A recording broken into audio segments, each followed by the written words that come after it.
ഏറ്റവും ആദ്യത്തെ പ്രധാന അറിയിപ്പ് ഓണക്കാലത്തെ സ്പെഷ്യൽ ക്ഷേമ പെൻഷന്റെ വിതരണം സർക്കാർ ആരംഭിച്ചു. കൈകളിലേക്ക് കഴിഞ്ഞ ദിവസം തന്നെ ആരംഭിച്ചിരുന്നു. ഇപ്പോൾ ബാങ്ക് അക്കൗണ്ടിലേക്കും തുക ട്രാൻസ്ഫർ ചെയ്തിരിക്കുകയാണ്. 1600 രൂപയുടെ 2 ഗഡുക്കൾ, അതായത് 2 ഇൻസ്റ്റാൾമെന്റ് ആയിട്ടാണ് തുക ട്രാൻസ്ഫർ ചെയ്തിട്ടുള്ളത്. ഇനി 1600 ലഭിച്ചവരുണ്ട്, ബാക്കി 1600 വളരെ വൈകാതെ ലഭിക്കുകയും ചെയ്യും.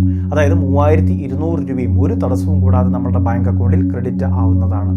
ഇന്നും നാളെയുമൊക്കെ ആയിട്ട് വിതരണം പൂർണ്ണ തോതിൽ തന്നെ ആരംഭിക്കും. എല്ലാവർക്കും തന്നെ ധനസഹായം എത്തിച്ചേരുന്നതാണ്. ഓണത്തോടനുബന്ധിച്ചുള്ള സർക്കാരിൻ്റെ ഏറ്റവും വലിയൊരു സഹായമാണ്, കൈത്താങ്ങാണ് ഈ സമയത്ത് വിതരണം ചെയ്തുകൊണ്ടിരിക്കുന്നത്. തിങ്കളാഴ്ച മുതലാണ് വിതരണം ആരംഭിച്ചിട്ടുള്ളത്. തിങ്കളാഴ്ച ഉച്ച കഴിഞ്ഞാണ് ബാങ്ക് അക്കൗണ്ടിലേക്ക് തുക ട്രാൻസ്ഫർ ചെയ്തിട്ടുള്ളത്. ഇതുവരെ ലഭിക്കാത്ത ഗുണഭോക്താക്കൾ ക്ഷമയോടെ കാത്തിരിക്കുക. വരും മണിക്കൂറുകളിൽ തന്നെ നമ്മളുടെ ബാങ്ക് അക്കൗണ്ടിലേക്കും ധനസഹായം എത്തിച്ചേരുന്നതായിരിക്കും. അപ്പോൾ ഈ പ്രധാനപ്പെട്ട അറിയിപ്പ് എല്ലാവരും ശ്രദ്ധിക്കുക. ഇനി അത് മാത്രമല്ല, ഈ പ്രാവശ്യത്തെ പെൻഷൻ വിതരണം ചെയ്തപ്പോൾ നിലവിൽ മസ്റ്ററിങ് ചെയ്തവർക്കും ചെയ്യാത്തവർക്കും എല്ലാം ധനസഹായ വിതരണം നടത്തിയിട്ടുണ്ട്. എന്നാൽ അടുത്ത പ്രാവശ്യം, അതായത് സെപ്റ്റംബർ മുതലുള്ള ആനുകൂല്യം ലഭിക്കണമെങ്കിൽ ബയോമെട്രിക് മസ്റ്ററിങ് ചെയ്തവരായിരിക്കണം. മസ്റ്ററിങ് ചെയ്യാനുള്ള സമയപരിധി ഈ സെപ്റ്റംബർ മാസം 10-ാം തീയതി വരെ, ബുധനാഴ്ച വരെ നീട്ടിയിട്ടുണ്ട്. അതുകൊണ്ട് തന്നെ ഇനി ആരെങ്കിലും മസ്റ്ററിങ് ചെയ്യാനുണ്ടെങ്കിൽ, നേരിട്ട് പോയി ചെയ്യാനുള്ളവരാണെങ്കിൽ അക്ഷയ കേന്ദ്രങ്ങളിൽ നേരിട്ടെത്തി ചെയ്യാം. ഇനി കിടപ്പ് രോഗികളാണ്, വയ്യായ്ക ഉണ്ടെങ്കിൽ അവരുടെ വിവരങ്ങൾ അക്ഷയ കേന്ദ്രങ്ങളിൽ അറിയിച്ചു കഴിഞ്ഞാൽ അവിടെ നിന്ന് ജീവനക്കാരെത്തി നമ്മളുടെ വീടുകളിലെത്തി ഹോം മസ്റ്ററിങ് ചെയ്തു തരുന്നതാണ്. അപ്പോൾ ഈ ഒരു പ്രധാനപ്പെട്ട അവസരം, അല്ലെങ്കിൽ ഒരു പ്രധാനപ്പെട്ട കടമ്പയാണ്. ഇത് പൂർത്തിയാക്കിയെങ്കിലേ നമുക്ക് തുടർന്ന് അങ്ങോട്ട് പെൻഷൻ ലഭിക്കുകയുള്ളൂ. അപ്പോൾ ഈ കാര്യങ്ങൾ പൂർത്തിയാക്കുന്നതിന് വേണ്ടി ഗുണഭോക്താക്കൾ ശ്രദ്ധിക്കുക. ഓഗസ്റ്റ് മാസം 24-ാം തീയതി മസ്റ്ററിങ് അവസാനിക്കേണ്ടതായിരുന്നു. പക്ഷേ ഒരുപാട് ആളുകൾ ഇനിയും ചെയ്യാനുണ്ട്. അതിൻ്റെ അടിസ്ഥാനത്തിലാണ് ഇപ്പോൾ ഈ തീയതി നീട്ടിയിട്ടുള്ളത്. രണ്ടാമത്തെ മറ്റൊരു പ്രധാനപ്പെട്ട അറിയിപ്പ്, സംസ്ഥാനത്തെ സൗജന്യ ഓണക്കിറ്റിൻ്റെ വിതരണം.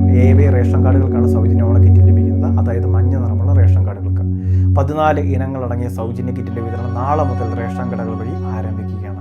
മഞ്ഞ നിറമുള്ള റേഷൻ കാർഡുകൾ ആനുകൂല്യങ്ങൾ വാങ്ങുന്നതിന് വേണ്ടി ശ്രദ്ധിക്കേണ്ടതാണ്. സെപ്റ്റംബർ മാസം 4-ാം തീയതിക്കുള്ളിൽ ഈ ഒരു സൗജന്യ കിറ്റ് വാങ്ങുന്നതിന് വേണ്ടി ഗുണഭോക്താക്കളെല്ലാം ശ്രദ്ധിക്കുക. BPL APL റേഷൻ കാർഡിൽ ഉൾപ്പെട്ടവർക്ക് ആ കിറ്റ് വേണമെങ്കിൽ സമൃദ്ധി എന്ന് പറയുന്ന ഓണക്കിറ്റ് സപ്ലൈകോ വഴി വിതരണം ചെയ്യുന്നുണ്ട്. 1000 രൂപയുടെയും 500 രൂപയുടെയും കിറ്റുകളാണ് വിതരണം ചെയ്യുന്നത്. അതിൽ നമുക്ക് 200 രൂപയുടെ അധിക ഉൽപ്പന്നങ്ങൾ ഉണ്ടാകും. അതായത് 500 രൂപയ്ക്ക് വാങ്ങിയാൽ 700 രൂപ അടുത്തുള്ള ഉൽപ്പന്നങ്ങൾ, 1000 രൂപയ്ക്ക് വാങ്ങിയാൽ 1200 രൂപയ്ക്ക് മുകളിലുള്ള ഉൽപ്പന്നങ്ങൾ ലഭിക്കുന്നതാണ്.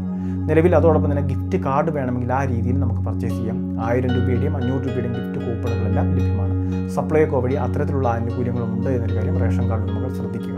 എന്നാൽ സൗജന്യ കിറ്റ് മഞ്ഞ നിറമുള്ള റേഷൻ കാർഡുകൾക്ക് മാത്രമായിരിക്കും. മൂന്നാമത്തെ മറ്റൊരു പ്രധാനപ്പെട്ട അറിയിപ്പ്, സംസ്ഥാനത്തെ 1-ാം ക്ലാസ് മുതൽ 8-ാം ക്ലാസ് വരെ പഠിക്കുന്ന ന്യൂനപക്ഷ മതവിഭാഗങ്ങളിലെ സർക്കാർ എയ്ഡഡ് വിദ്യാഭ്യാസ സ്ഥാപനങ്ങളിൽ പഠിക്കുന്ന വിദ്യാർത്ഥികൾക്കാണ് ഈ സ്കോളർഷിപ്പ് ലഭിക്കുന്നത്. മാർഗ്ഗദീപം എന്നുള്ള ഈ സ്കോളർഷിപ്പ് 1500 രൂപ വീതം ധനസഹായം ലഭിക്കുന്ന ഒരു പദ്ധതി കൂടിയാണ്. ഈ ഒരു സ്കീം തീർച്ചയായിട്ടും നമ്മളുടെ വീടുകളിൽ നിന്ന് അപേക്ഷ വെച്ചിട്ടില്ല എങ്കിൽ എത്രയും വേഗം അപേക്ഷകൾ വയ്ക്കുക. അപേക്ഷാ ഫോം ഓൺലൈൻ സർവീസ് സെൻറ്റർ വഴി ഡൗൺലോഡ് ചെയ്യണം. അതോടൊപ്പം തന്നെ ആ സമയത്ത് ഓൺലൈൻ സർവീസ് സെൻറ്ററിലേക്ക് പോകുന്ന സമയത്ത് തന്നെ ഇതിനു വേണ്ട അനുബന്ധ രേഖകൾക്ക് വേണ്ടിയുള്ള അപേക്ഷകളും സമർപ്പിക്കണം. അതായത് നമ്മുടെ കമ്മ്യൂണിറ്റി തെളിയിക്കുന്ന സർട്ടിഫിക്കറ്റ്, അതോടൊപ്പം തന്നെ വരുമാന സർട്ടിഫിക്കറ്റ്, ഇങ്ങനെയുള്ള വിവിധ കാര്യങ്ങൾ കൂടി ഓൺലൈൻ വഴി അപേക്ഷകൾ വെക്കേണ്ടതുണ്ട്. അതോടൊപ്പം വിദ്യാർത്ഥിയുടെ രക്ഷിതാവിൻ്റെയും ബാങ്ക് അക്കൗണ്ട്, അത് വിദ്യാർത്ഥിയുടെ പേരിലുള്ള ബാങ്ക് അക്കൗണ്ട് കൃത്യമായിട്ട് ഉണ്ടാവണം. രക്ഷിതാവിൻ്റെ ബാങ്ക് അക്കൗണ്ട് ആണ് കൊടുക്കുന്നത് എങ്കിൽ ആനുകൂല്യം എത്തിച്ചേരണമെന്നില്ല. ജോയിൻറ്റ് ബാങ്ക് അക്കൗണ്ട് ഉൾപ്പെടെയുള്ള കാര്യങ്ങൾ കൃത്യമായിട്ട് സമർപ്പിക്കുന്നതിന് വേണ്ടിയൊക്കെ പ്രത്യേകം ശ്രദ്ധിക്കുക. ഇതിനെപ്പറ്റി വിശദമായിട്ടൊരു വീഡിയോ നമ്മുടെ ചാനലിൽ ചെയ്തിട്ടുണ്ട്. കഴിഞ്ഞ ദിവസങ്ങളിൽ ആ വീഡിയോ ചെയ്തിട്ടുണ്ട്. ആ വീഡിയോ കൂടി കണ്ട കാര്യങ്ങൾ മനസ്സിലാക്കുക.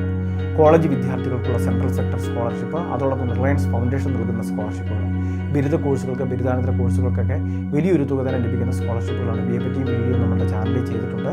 താല്പര്യമുള്ള വിദ്യാർത്ഥികളെല്ലാം വീഡിയോ കണ്ട് അപേക്ഷ വയ്ക്കുന്നതിന് വേണ്ടി ശ്രദ്ധിക്കേണ്ടതാണ്. വളരെ പ്രധാനപ്പെട്ട കുറച്ച് ഇൻഫർമേഷനാണ് വീഡിയോ വഴി ഷെയർ ചെയ്തത്. ഇതുപോലുള്ള വിവിധ അറിയിപ്പുകൾക്ക് ചാനൽ സബ്സ്ക്രൈബ് ചെയ്യുക, ഫോളോ ചെയ്യുക.